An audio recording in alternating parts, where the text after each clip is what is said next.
The Prince, written by Niccolo Machiavelli, narrated by Joseph Wycoff.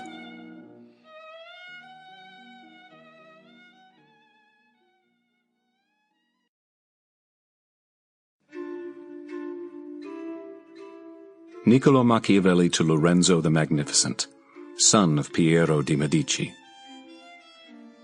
It is customary for those who wish to gain the favor of a prince to endeavor to do so by offering him gifts of those things which they hold most precious, or in which they know him to take a special delight. In this way, princes are often presented with horses, arms, cloth of gold, gems, and such like ornaments worthy of their grandeur. In my desire, however, to offer your highness some humble testimony of my devotion, I have been unable to find among my possessions anything which I hold so dear or esteem so highly as that knowledge of the deeds of great men which I have acquired through a long experience of modern events and a constant study of the past. The results of my long observations and reflections are recorded in the little volume which I now offer to your highness. And although I deem this work unworthy of your highness's notice, yet my confidence in your humanity assures me that you will accept it, knowing that it is not in my power to offer you a greater gift than that of enabling you to understand in the shortest possible time all those things which I have learnt through danger and suffering in the course of many years. I have not sought to adorn my work with long phrases or high-sounding words, or any of those allurements and ornaments with which many writers seek to embellish their books, as I desire no honor for my work, but such as its truth and the gravity of its subject may justly deserve. Nor will it, I trust, be deemed presumptuous on the part of a man of humble and obscure condition to attempt to discuss and criticize the government of princes. For in the same way that landscape painters station themselves in the valleys in order to draw mountains or elevated ground, and ascend an eminence in order to get a good view of the plains, so it is necessary to be a prince to be able to know thoroughly the nature of a people, and to know the nature of princes. One must be of the populace.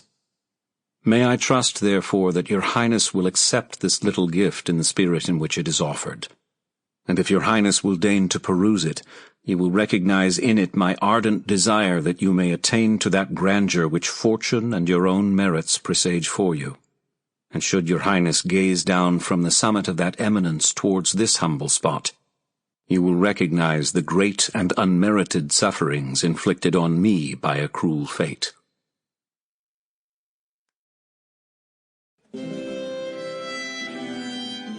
Chapter 1. The various kinds of government and the ways by which they are established. All states and dominions which hold or have held sway over mankind are either republics or monarchies. Monarchies are either hereditary ones, in which the rulers have been for many years of the same family, or else they are those of recent foundation.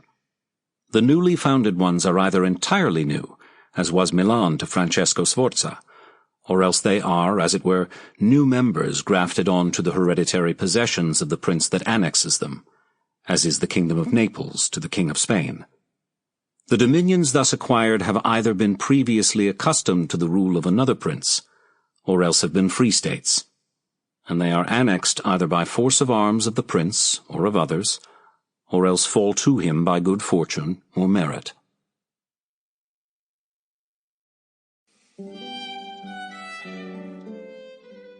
Chapter 2. Of Hereditary Monarchies.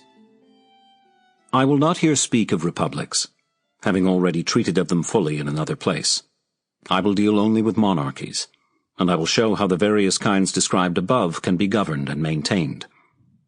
In the first place, in hereditary states accustomed to the reigning family, the difficulty of maintaining them is far less than in new monarchies, for it is sufficient not to exceed the ancestral usages, and to accommodate oneself to accidental circumstances. In this way, such a prince, if of ordinary ability, will always be able to maintain his position, unless some very exceptional and excessive force deprives him of it. And even if he be thus deprived of it, on the slightest misfortune happening to the new occupier, he will be able to regain it. We have in Italy the example of the Duke of Ferrara, who was able to withstand the assaults of the Venetians in the year 1484 and of Pope Julius in the year 1510, for no other. Sample complete. Ready to continue?